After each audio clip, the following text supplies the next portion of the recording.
नमस्ते दोस्तों, मेरा नाम है सुमन। प्लेनेट हिस्ट्री पर आप सभी लोगों का एक बार फिर से स्वागत है। हम एनसीईआरटी हिस्ट्री के टॉपिक्स की सीरीज देख रहे थे, उनके बारे में बात कर रहे थे। आज का हमारा टॉपिक है राइटिंग इन सिटी लाइफ। ये चैप्टर फर्स्ट है क्लास 11 की हिस्ट्री का। पार्ट 2 वीडियो हम देख रहे हैं। पार्ट 1 में हम इस चैप्टर के फर्स्ट हाफ को देख चुके हैं। अब हम सेकेंड हाफ में इस चैप्टर के बाकी के चैप्टर को देखेंगे इस वीडियो में। पीपीटी नोट्स मैंने बनाए हैं इसके क्लास 11 के चैप्टर फर्स्ट के। इंग्लिश में पीपीटी नोट्स हैं, इनकी हम एक्सप्लेनेशन हिंदी में देखेंगे और इन नोट्स का पीडीएफ आप मेरे फेसबुक पेज से भी डाउनलोड कर सकते हैं। तो राइटिंग इन सिटी लाइफ, ये मेसोपोटामिया, एंशिएंट मेसोपोटामिया की सिविलाइजेशन के बारे में हम बात कर रहे थे। ये सिविलाइजेशन कहाँ थी, क्या टाइम पीरियड में थी, इसके टेम्पल्स और किंग्स के बारे में फर्स्ट वीडियो में देख चुके हैं। अब हम सेकंड पार्ट में आगे बढ़ने से पहले आपसे रिक्वेस्ट मैं करना चाहूंगी कि मेरी वीडियोस को लाइक, शेयर और सब्सक्राइब जरूर कीजिएगा। चलिए आगे चलते हैं। तो अब हम बात करते हैं मेसोपोटामियन सील्स की। फर्स्ट पार्ट में हम कुछ एक दो सील्स देखी थी, तो उसका अब डिस्कशन करेंगे कि सील जो मेसोपोटामियन थी वो क्या थी। अर्बन आर्टिफैक्ट शहरों में बनती थी, ऐसे सिलेंड्रिकल शेप की होती थी। इंडिया में जो सील होती थी वो कैसी थी, स्टोन सील्स थी और स्टैम्प के तरीके थी, गोल होती थी या स्क्वायर, अलग इस शेप की होती थी और क्ले पर डायरेक्ट ऐसे स्टैम्प की जाती थी इस तरीके से। लेकिन ये सिलेंड्रिकल होती थी। एक क्ले टैबलेट पे ये रोल करने के बाद पूरा का पूरा ऐसे इंप्रेशन छोड़ देती थी। जैसे इसमें देखा, ये सिलेंड्रिकल सील है, इसको क्ले पे ऐसा रोल किया तो पूरा का पूरा एक पार्ट बन गया इसका। ठीक है। Mesopotamia until the end of first millennium BCE, cylindrical stone seals. Until first millennium BCE, Mesopotamia में cylindrical stone seals use की जाती थी.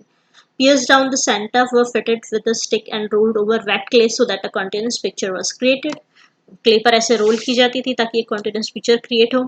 They were carved by very skilled craftsmen and sometimes carry writings, the name of the owner, his god, his official position, etc. अब ये जो seal होती थी, इनको बनाने वाले जो होते क्राफ्ट्समैन होते थे वो स्किल्ड होते थे, ऐसा कोई भी नहीं बना देता था। पर्टिकुलर आदमी होते थे और उसमें ही उन्हें महारत हासिल थी और इनको बहुत ही अच्छे से बनाया जाता था, ध्यान से। इन पर क्या होता था, इन पर कुछ राइटिंग्स होती थी, कुछ पिक्चर्स होती थी, या फिर किसी ऑनर का नाम होता था या गॉड की पिक्चर होती थी उनके। और क्या डिपेक्ट करते थे, किसी मैसेज वगैरह को, किसी पोजीशन को या किसी ट्रांसफर वगैरह को सील ये रिप्रेजेंट करती थी। A seal could be rolled on clay covering the string not of a cloth package of the mouth of a pot keeping the content safe. अलग अलग जगह पर इन सील्स को लगाया जाता था, किसी पैकेज के माउथ पर, उसके अंदर का कंटेंट, ताकि सेफ रहे। When rolled on a letter written on a clay tablet it become a mark of authenticity. किसी लेटर लिखा गया और उस पर ये रोल की जाती थी कपड़े पर, तो एक लेटर के नीचे जो जैसे हम साइन करते हैं उस तरीके से काम करती थी। So the seal was the mark of a city dweller's role in public life. तो इस पर्टिकुलर किसी इंसान की या राजा की पहचान के रूप में ये काम करती थी सील्स। अब देखते हैं life in the city of उर। उर कहाँ था, साउदर्न रीजन में, जहाँ सबसे पहली सभ्यताएं थी, सुमेर और अक्कद। वहां पर ये शहर थे उर, उरुक, लगाश। उर सबसे पहले शहरों में था, उर और उरुक। तो इनके बारे में बात करेंगे। इन टाइम पीरियड क्या था, 4000 BCE। ठीक है। In Mesopotamian society the nuclear family system was now. Family system उनका कैसा था, एकल परिवार, जैसे यहाँ पर इंडिया में होता था। हम लोग जॉइंट फैमिली होता है, ऐसा उनका न्यूक्लियर फैमिली था, एकल परिवार, माता पिता बच्चे। The father was the head of the family. उनका फैमिली का हेड कौन होता था, पिता होता था। पैट्रियार्कल सोसाइटी थी। मैरिज के बारे में, मैरिज के बारे में हमें क्या पता चलता है, थोड़ा सा कम जानकारी है मैरिज के बारे में। We know little about the procedures of marriage. उनके रीति रिवाज क्या थे मैरिज के, वो उनके बारे में कोई ज्यादा इन्फॉर्मेशन है नहीं। A declaration was made about the willingness to marry by the bride's parent. जो वधू के या किसी लड़की के पेरेंट्स होते थे वो डिक्लेरेशन करते थे कि हमें अपनी बच्ची की शादी करनी है। just like swimwear type. When the wedding took place, gifts were exchanged by both parties who ate together and made offerings in a temple. Temple में इनकी शादी होती थी, आपस में दोनों पार्टीज जो वर और वधु पक्ष थे वो आपस में गिफ्ट्स एक्सचेंज करते थे और साथ में उन लोगों का खाना होता था और made offerings in a temple, temple में बाद में अपनी ऑफरिंग्स चढ़ाते थे, चढ़ावा. The bride was given her share of inheritance bye her father. अपना पिता की जो जायदाद का कुछ हिस्सा जिसमें से ब्राइड को मिलता था और बाकी जो जायदाद का हिस्सा पिता का हाउस है, हर्स है, फील्ड्स है, ये सब उनके बेटे के नाम होता था, जैसे अभी भी होता है सेम. और was a town and one of the earliest cities excavated in 1930s. अब इनके टाउन प्लानिंग और घर ड्रेनेज सिस्टम इनके बारे में देखेंगे कैसा था. और जो सबसे पहले टाउन में से था 1930s में इसको एक्सकेवेट किया गया था मेसोपोटामिया के. इस पिक्चर में देखिए ये एक टेम्पल है और इसके आसपास ये शहर के बाकी घर बसे हुए हैं. नैरो वाइंडिंग स्ट्रीट्स, इनमें स्ट्रीट्स काफी घुमावदार थी और वाइंडिंग थी, घुमावदार थी और काफी तो इतनी पतली थी कि वहां पर बुलक कार्ट्स जा ही नहीं सकते थे. Wheel carts could not have reached many of the houses. Sacks of grains and firewood would have reached on donkeys' back. तो अगर कुछ लकड़ियां हैं या कोई ग्रेन वगैरह काम है तो उनको फिर गधे पर, डंकी के बैक पर गधे पर डालकर अपने घर ले जाना होता था. इतनी छोटी और भीड़ी गलियां होती थी कुछ तो town planning and street drains were absent at Ur. Town planning और स्ट्रीट ड्रेन्स उर में या मेसोपोटामियन सिटीज में ज्यादातर थे नहीं, इतने अच्छे नहीं थे. कहाँ देखने को मिलते हैं टाउन प्लानिंग और drainage system? Indus valley civilisation में, है ना. Instead of drains, clay pipes were found in the inner courtyards of houses. Drainage system की बजाय कुछ क्ले पाइप्स घर के अंदर होते थे जो बाद में नीचे से ड्रेनेज सिस्टम से कनेक्ट हो जाते थे. घर के अंदर ही वो पाइप्स होते थे, क्ले पाइप्स, घर के कोर्टयार्ड में. House roof sloped inwards and rain water was channelled via the drain pipes into sumps in the inner courtyard. जो घर की छतें होती थी वो काफी ज्यादातर घर उर में ऐसा था, बाकी शहरों में भी कुछ में था, वो अंदर की तरफ ऐसे स्लोप्ड होती थी. जैसे इसमें देखिए अंदर की तरफ स्लोप्ड होती थी और पानी जो था वो अंदर कोर्टयार्ड में खुला, अंदर का बीच का जो एरिया था वो खुला होता था, बाकी चारों तरफ कमरे होते थे. अंदर गिरता था पानी सारा का सारा और उसके बाद वो पानी पाइप्स में इकट्ठा होने के बाद नीचे संप में चला जाता था. अ संप इज अ कवर्ड बेसन in the ground into which water and sewage flow. Covered area था घर के अंदर ही संप जिसमें से पानी वहां इकट्ठा होने के बाद सीवेज में फ्लो हो जाता था. People had swept their household refuse into the streets. This made street level rise and over time the threshold of houses had to be raised so that no mud would flow inside after rains. घर का कूड़ा कचरा वो कैसे संभालते थे ये इसमें बताया गया है, जिससे बाद में गलियों पर मिट्टी ज्यादा हो जाने की वजह से स्ट्रीट का लेवल जो राइज हो जाता था, ऊपर हो जाता था, बढ़ जाता था, जिसके बाद वापस उनको अपने घरों को भी ऊपर उठाना पड़ जाता था ताकि बाहर से मिट्टी बहकर घर के अंदर ना आ जाए. Light came into the rooms not from windows but from doorways opening into the courtyards. तो इनकी विंडोज नहीं होती थी, घर के अंदर रोशनी इस ओपन कोर्टयार्ड में से अंदर आती थी घर के अंदर. Superstitions about houses as recorded in the Oman tablets at Ur. Oman के टैबलेट्स में जो उर में मिले हैं उनमें इनके सुपरस्टिशंस के बारे में भी काफी जानकारी है, घर को लेकर क्या होता था. Raised threshold brought wealth. जो घर अगर बाकी बाहर की गली से जमीन से अगर ऊपर है उसकी दहलीज तो घर के अंदर वेल्थ आएगी, पैसा आएगा खूब सारा. तो घर को जमीन गली के जो स्तर है उससे ऊपर उसकी दहलीज बनानी है. A front door that did not open towards another house was lucky. जो घर का फ्रंट डोर था वो दूसरे आमने सामने जो घर है उसके फ्रंट डोर के आमने सामने नहीं होना चाहिए. अगर ऐसा होता है तो अच्छा होता है, लकी होता है. If the main door of a house open outwards. अगर घर का जो मेन डोर है वो बाहर की तरफ खुलता है तो wife could be torment to her house husband. तो जो स्त्री है वो अपने पति के लिए अच्छा व्यवहार नहीं रखेगी, उसको खुश नहीं रखेगी, टॉर्मेंट करेगी, अच्छी नहीं होती है वो स्त्री. टाउन सिमेट्री एट और. अब उर की जो टाउन सिमेट्री कैसी थी, the graves of royalty and commoners have been found there. जैसे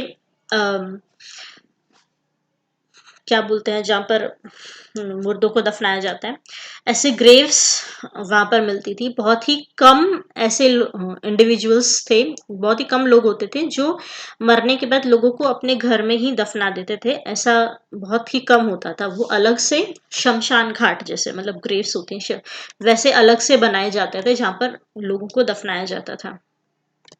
ठीक है, ये इस तरीके के मैप होते थे, थोड़ी टेढ़ी मेढ़ी गलियां, छोटी बड़ी, इस तरीके की town symmetry. A trading town in a pastoral zone. अब उर के बारे में बात किया था, अब दूसरे शहर मारी के बारे में बात करेंगे जो नॉर्दर्न मेसोपोटामिया के उस पे है। आफ्टर 2000 BCE ये जो उर था, सिटी थी, ये देखिए इसका उर यहाँ था और मारी लगभग यहाँ कहीं था। ठीक है, तो उर का टाइम पीरियड क्या है, 4000 BC, सुमेरियन सभ्यता के आसपास का है। और मारी जो ऊपर था, जो बाद में अजीरियन सभ्यता आई थी। ठीक है, अब मारी के बारे में बात करेंगे। अ trading town in a pastoral zone. Trading town था, जो मैं हमने अलग अलग टाउन के तीन तरीके के शहर के बारे में बात की थी। एक जो टेम्पल के आसपास बसता था, वो उरुस में से एक था। और मारी क्या था, जो सेकंड टाइप के एक टाउन की बात की थी, जो ट्रेडिंग टाउन होता था। पेस्टोरल जोन में था, जो नॉर्दर्न हमने ईरान की ज्योग्राफी देखी, इराक की ज्योग्राफी देखी, जो नॉर्दर्न जोन था वो कैसा था, वहां पर एग्रीकल्चर कम होता था। वहां पे खेती बाड़ी की बजाय लोग जानवरों को पालते थे और उन्हीं से अपना बाकी काम करते थे। और दूसरा उनकी कमाई का क्या था, ट्रेडिंग वगैरह करना उनका साधन था। टाइम पीरियड क्या था, after 2000 BC the royal city of Mari flourished. Mari was located on the upstream of Euphrates. Euphrates नदी के किनारे पर ऊपर की तरफ थी ये। Agriculture and animal rearing were carried out in this region. इसमें एग्रीकल्चर और एनिमल रियरिंग दोनों होते थे, लेकिन ज्यादातर रीजन जो था वो शीप और गोट्स को चराने के लिए होता था। तो मतलब प्रायोरिटी उनकी क्या होती थी, एग्रीकल्चर होता था, बहुत कम होता था, इसलिए डोमेस्टिकेशन वगैरह उनका मेन काम था। Herders exchange animals, cheese, leather, meat in return for metals, tools, etc. with the farmers.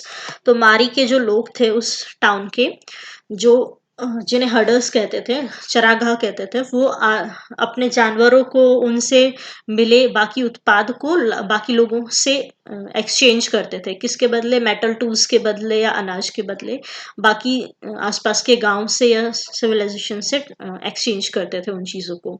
Nomadic groups of the western desert filter into the prosperous agricultural land. Nomadic groups थे western desert की तरफ इसमें, जो काफी prosperous कर रहे थे। अब ये मारी का जो एरिया है, इसका देखिए ज्यादातर जो था फ्लडेड होता था।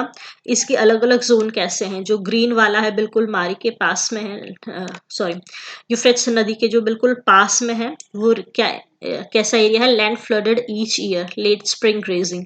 ज्यादातर ये फ्लडेड एरिया था। एग्रीकल्चरल लैंड, जो ये ग्रीन डॉट्स है, ये सारा एग्रीकल्चर के लिए अच्छा था land. Terraces that canal water के नॉट रीच पैस्चर लैंड, ये येलो कलर वाला एरिया। और सीजनल स्ट्रीम, बाकी यहाँ से वेस्ट से आती थी हवाएं। तो एग्रीकल्चर के लिए बहुत ही कम लैंड थी इन लोगों के पास। लोइंग लैंड टू प्लेटिंग। और मारी शहर आप देखिए कहाँ पर है, और यहाँ उरुक बेबीलोन इधर, और मारी कहाँ है, नॉर्थ में, यहाँ यूफ्रेट्स नदी के किनारे पर, मुहाने पर। ठीक है, such groups would come as herders, harvest laborers or hired soldiers and settle down. तो यहाँ पर ज्यादातर लोग कैसे होते थे, किसके ग्रुप्स होते थे, हर्डर्स के, हार्वेस्ट लेबरर्स के, हायर्ड सोल्जर्स के, या सेटल डाउन वहीं पर बस जाते थे। फिर वो दूसरों के खेतों में काम कर रहे हैं एज लेबरर की तरह, सोल्जर्स की तरह काम कर रहे हैं, और चरागाहों की तरह काम कर रहे हैं वो लोग। These included the Akkadians, और कौन सी लोग थे इसमें, अक्कादियंस है, एमोराइट्स है, अजरियंस, असुर लोग हैं, और अर्मेनियंस है। ये सिविलाइजेशंस के लोग यहाँ पर फले फूले थे। द किंग्स ऑफ मारी वर एमोराइट्स। किंग्स कौन थे ये अलग अलग लोग थे, क्लासेस थी इनकी, और इनमें से सबसे ऊपरी श्रेणी में कौन थे? Amorites, and raised a temple at Mari for Dagan god of steppe. इनके जो सिटी का देवता था वो कौन था? डगन गॉड ऑफ स्टेपे, वहाँ का एरिया स्टेपे था ना इसलिए, और टेम्पल मारी में बनाया था। Mesopotamian society and culture were open to different cultures. काफ़ी डाइवर्सिटी थी, तो जो मेसोपोटामियन सोसाइटी थी वो काफ़ी सारे अलग अलग कल्चर्स के लिए बिल्कुल ओपन थी। Thus the vitality of civilization was of course an intermixture culture. Culture वहाँ का कैसा था? इंटरमिक्सचर था। Mari is a good example of an urban centre prospering on trade. ऐसा शहर का अच्छा एग्जाम्पल है मारी, जो ट्रेड के बलबूते पर एक अच्छा बड़ा शहर बना और फलता फूलता रहा। क्या क्या होता था? Wood, copper, wine, tin, oil etcetera were carried in boats along the Euphrates between the southern Turkey, Syria, Lebanon. ये साउथ की जो साउदर्न मेसोपोटामिया है, ऊपर तुर्की है, सीरिया है, लेबनान है, इनके लिए आपस में ट्रेड करने के लिए यूफ्रेट्स नदी थी, और इनके थ्रू ये चीजें कैरी की जाती थी बोट्स में इस नदी के। Would, copper, tin, wine, oil etcetera. और ये सारी की सारी कहाँ पर आकर विश्राम करती थी? बीच में stops at Mari, way to southern cities, south की तरफ जाने के लिए, सेम साउथ से नॉर्थ की तरफ जाने के लिए। और क्या क्या लेते थे? Stones, would, wine, oil jars वगैरह आपस में ट्रांसफर एक्सचेंज करते थे। ऑफिसर्स ऑफ दिस टाउन, यहाँ के जो मारी के जो लोग थे वो क्या करते थे? टैक्स लेते थे, 1/10 the value of the goods. Thus, although the kingdom of Mari was not militarily strong, but it was exceptionally prosperous. तो इन सब एक्टिविटीज के कारण मारी मिलिटरली स्ट्रांग तो नहीं था, लेकिन बहुत ही ज्यादा प्रॉस्पेरस था। A warrior holding a long spear and a wicker shield, एक और जो शेल पे बनाई हुई, व्हाइट शेल पे बनाई हुई ये पेंटिंग है। Note the dress typical of Amorites, जो मारी के जो किंग थे एमोराइट्स, ये उनकी ड्रेस दिखाई गई है यहाँ पर। उन्होंने हाथ में एक भाला जैसा लिया हुआ है, और उनकी जो ड्रेस इस तरीके की दिखाई गई है। Note the dress typical of Amorites and different from that of the Sumerian warrior. जो हमने पहले ऊपर एक फर्स्ट पार्ट में एक सील देखी थी जिसमें उन्होंने स्कर्ट, लॉन्ग स्कर्ट और सिर पे ऐसा बांधा हुआ है, वो सुमेरियन किंग थे, और ये जो एमोराइट्स किंग थे, इनकी ड्रेस में और उनकी में बहुत ज्यादा डिफरेंस है। और ये कब का है? 2600 BC का, शैल पे ये बनाई गई है design. Okay, the palace at Mari of king Zimrilim. Mari के जो राजा थे उनने जो पैलेस बनाया था, द ग्रेट पैलेस ऑफ मारी was the residence of the royal family. मारी का जो पैलेस था वो रॉयल फैमिली का घर था, रेजिडेंस था, हब ऑफ एडमिनिस्ट्रेशन था, एडमिनिस्ट्रेशन वहीं से चलता था, और प्लेस ऑफ प्रोडक्शन, प्रोडक्शन भी वहीं पे होता था, सेंटर था सभी चीज़ों का, specially of precious metals and ornaments. It was so famous in the time that a minor king came from the north Syria just to see it. Syria से एक छोटा एक राजा आया था जो सिर्फ इस महल को देखने के लिए आया था, इतना फेमस था ये। Carrying with him a letter of introduction from a royal friend of the king of Mare Zimral.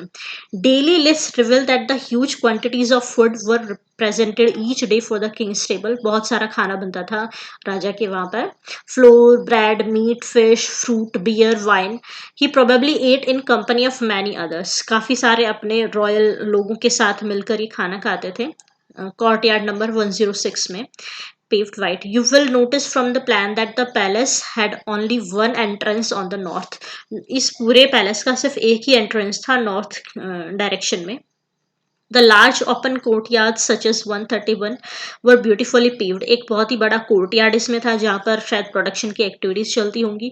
The king would have received foreign dignitaries as his own people in 132. जैसे हमारा ड्राइंग रूम होता है ऐसा एक बड़ा courtyard 132 number पे था जहाँ पर ये विजिटर्स को या फॉरेन डिग्निटरीज को बुलाते थे। अ room with wall paintings that would have out the visitors, और वहीं पर साथ में 132 नंबर रूम जहाँ पर बहुत सारी वर्ल्ड पेंटिंग्स बनाई हुई थी विजिटर्स को दिखाने के लिए। The palace was a sprawling structure with 260 rooms, 260 कमरे थे इसमें, and covered an area of 2.4 hectares. इतना बड़ा था ये। अब इसका स्ट्रक्चर देखिए, ये ऑडियंस हॉल नंबर 131 और 132, outer court, entrance north side में बस एक ही था, यहाँ वेल है, इनर कोर्ट है, थ्रोन रूम है, वर्कशॉप्स एंड किचन्स हैं, रॉयल शूट्स है, किचन इस तरीके का, लेबोरेटरी एंड बाथ ऐसे थे। अब ये चीज़ें अगर कहीं पर कोई एक्सक्रीशन मिला है तो कैसे पता चलता है कि वो चीज़ किस तरीके से यूज़ की जाती थी, अलग अलग कुछ शेप वहाँ पर पर्टिकुलर मिलती हैं, कुछ चीज़ें बिखरी हुई मिलती हैं, उन चीज़ों से ये सब पता चलता है। हम अभी के मॉडर्न ज़माने से कुछ उसे कंपेयर करके देख लेते हैं। Courtyard 131, scribes office with benches and clay beans for storing tablets. अलग से जो लिपिकार होते थे उनका अलग से एक रूम है, यहाँ पर उनके लिए बेंचेस हैं और ये छोटे छोटे बीन्स है जिसमें से क्ले वगैरह यूज करके वो टैबलेट्स पे और उन पे स्क्राइब करते थे, लिखते थे। Paintings on wall of 132, 132 number hall में जो वॉल पे पेंटिंग्स बनी हुई वो इस तरीके की बनी हुई थी। Cities in Mesopotamian culture, cities का क्या महत्व था मेसोपोटामियन कल्चर में? मेसोपोटामियंस वैल्यूड सिटी लाइफ को बहुत ही वैल्यू करते थे ये। Many communities and cultures lived side by side, बहुत ही डाइवर्स कल्चर था इन लोगों का, बहुत सारी कम्युनिटीज थी तो साथ साथ वो आपस में फलती फूलती थी। After cities were destroyed in war they record them in poetry, आपस में उनके युद्ध भी होते थे जैसे हमने देखा पानी और जमीन पर। तो अगर कोई सिटी डिस्ट्रॉय हो जाती थी तो उसको उस सिटी का अपना एक महत्व होता था, उसका अपना एक कंस्ट्रक्शन वगैरह होता था, उसका महत्व होता था। तो उसको पोयम के थ्रू, पोएट्री के थ्रू उसको डिस्क्राइब करते थे कि ऐसा एक नाम का शहर और एक सिटी हुआ करती थी, उसकी ये खास बातें थी ऐसे। The epic of Gilgamesh remind us the pride of मेसोपोटामियंस who took in their cities. Same Gilgamesh जो उरूक के रूलर थे, उन्होंने अपनी एक पोएट्री में मेसोपोटामियंस की सिटीज के बारे में और उनके प्राइड के बारे में लिखा हुआ है, वर्णन किया हुआ है। He got a shock when his heroic friend died. उसका एक फ्रेंड था जो मर गया था। He then set out to find the secret of immortality. बहुत शौक लगा, इसलिए उसको लगा कि मुझे ऐसा कुछ पता करना चाहिए कि अमर होने का भी कोई सीक्रेट है। After a heroic attempt Gilgamesh field, काफी अटेम्प्ट के बाद भी गिलगामेश को ऐसा कुछ नहीं पता चला, एंड रिटर्न टू उरुक, और वापस अपने शहर आ गया। There he consoled himself walking along the city wall back and forth. तो ये अब लास्ट टॉपिक आता है, great legacy of Mesopotamia. City और राइटिंग ये सब टेम्पल्स हम देख चुके हैं, सील्स वगैरह। अब आता है उनकी दूसरा महत्वपूर्ण मेसोपोटामिया का, कि उनका मैथमेटिकल के और समय की नापने में, उनका माप करने में क्या क्या उनका कंट्रीब्यूशन रहा था। सोलर और लूनर एक्लिप्स उन्होंने ऑब्जर्व और रिकॉर्ड किए थे। काफ़ी स्कूल्स थे जहाँ पर इनकी सारी की सारी चीज़ें पढ़ी जाती थी, बच्चों को पढ़ाई जाती थी और टैबलेट्स पर रिकॉर्ड रखी जाती थी। Tables with multiplication and divisions, multiplication और डिवीजन इन्होंने डिस्कवर किया था, टेबल्स बनाए थे। स्क्वायर और स्क्वायर रूट टेबल्स इन्होंने बनाए थे। Tables of compound interest, compound interest निकालना भी इन लोगों ने सीखा था। ओबियसली ट्रेड इतना करते थे। Calendar, the division of the year into 12 months, जैसे हम अभी करते हैं, पूरे साल को 12 महीने में बांटना, और एक महीने को 4 हफ्ते में बांटना, और एक हफ्ते को 7 दिन में, और दिन को 24 घंटों में, और division of our into 60 minutes, और एक घंटे को 60 मिनट्स में। ये पूरा टाइम का जो कैलकुलेशन है कैलेंडर का, मिनट से लेके पूरे साल तक का, ये मेसोपोटामियंस ने किया था। अभी पूरा चैप्टर कंप्लीट होते होते इसका एक छोटा सा टाइमलाइन देखते हैं कैसा रहा था। 7000 से 6000 बीसी में, जैसे हमने फर्स्ट पार्ट में देखा, beginning of agriculture in the northern Mesopotamian plains. सबसे पहले एग्रीकल्चर 7000 बीसी से शुरू हुआ था। 5000 BC earliest temples in southern Mesopotamia built. 3200 BCE first writing in Mesopotamia. 300 BCE Uruk develops into a huge city, increasing use of bronze tools. 2700 early kings including possibly the legendary ruler Gilgamesh. 2600 development of the cuneiform script. 2400 replacement of Sumerian by Akkadians, Sumerian सभ्यता खत्म होकर Akkadians आए। 2300 Sargon king of Akkad, Akkad का राजा कौन था? सारगोन, अक्कादियंस का, जो सुमेरियंस के बाद आए थे। 2000 BC spread of uniform writing to Syria. जो क्यूनिफॉर्म राइटिंग थी इन्होंने डेवलप की थी, कब की थी? 2600 में स्क्रिप्ट। वो सीरिया, तुर्की और इजिप्ट तभी फैली। मारी and Babylon emerge and important urban centres. मारी और बेबीलोन इस 2000 BCE में इम्पोर्टेंट सेंटर्स के रूप में उभरे। 1800 BCE mathematical text composed Sumerian no longer spoken. Sumerian language खत्म हो गई थी और उस वक्त मैथमेटिकल टेक्स्ट जो इनके कंट्रीब्यूशन थे, इन्होंने इन पर काम करना शुरू किया था। 1100 establishment of the Assyrian kingdom. Assur kingdoms 1100 में आया था। 1000 use of iron. 720 Assyrian empire. 668 rule of Ashurbanipal, यहाँ का जो राजा था। 321 अलेक्जेंडर कॉन्क्वेस्ट बेबीलोन। अलेक्जेंडर ने बेबीलोन को जीत लिया था। और first century CE Akkadian and cuneiform remains in use. Akkadian language और cuneiform remains in use. 1850 decipherment of cuneiform script. उसके बाद 1850 में सबसे पहले क्यूनिफॉर्म स्क्रिप्ट को वापस पढ़ा गया था। ओके, कुछ एक्स्ट्रा इन्फॉर्मेशन थोड़ी सी इस चैप्टर की। Passage based references. The book of Genesis of the old testaments refers to Shinar as a land of brick built city was Sumer. जो बुक है बाइबल की, book of Genesis of old testament, वो Shinar word को refer करती है, जो सुमेर नाम की जो सिटी थी, सुमेरियन सभ्यता थी, सुमेर सिटी थी, उसके बारे में डिस्क्राइब करती है। Land of brick built city was Sumer. The Mesopotamian tablet referred to copper from Alasia. Copper ये अलाशिया से लाते थे, ऐसा मेसोपोटामियन टैबलेट्स में लिखा हुआ है। The island of Cyprus as a major item of trade contributing to Mari's urban prosperity. Warka head जो हमने पहले देखा था, lady of Uruk, made of white marble से बना है। Earliest representation of women's mouth, chin and cheeks. Okay, the great Assyrian king Ashurbanipal collected a library at his capital Nineveh. उसका capital क्या था? नीनिवे। वहां पर उन्होंने एक लाइब्रेरी बनाई थी, जहां पर टैबलेट्स पर उन्होंने क्या क्या लिखा था? History, epics, omen, literature, astrology, hymns and poems. Okay, Nabonidus was the last Babylonian king. जब किसने क्या हाँ, अलेक्जेंडर ने जब बेबीलोन 331 में कॉन्क्वेर कर लिया था, उस टाइम पे जो लास्ट बेबीलोनियन किंग कौन सा था? नेबोनिदस। और वही वर्ल्ड का फर्स्ट आर्कियोलॉजिस्ट भी उसे कहा जाता है। Connection between city life and trade and writing is brought out in a Sumerian epic poem about Enmerkar, the first king of Uruk. Uruk का सबसे पहला राजा एनमेरकर। ठीक है।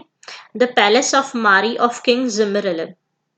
जो पैलेस हमने इस वीडियो में देखा था मारी का, किंग जिमरलम का, उसका ये दोबारा थोड़ा सा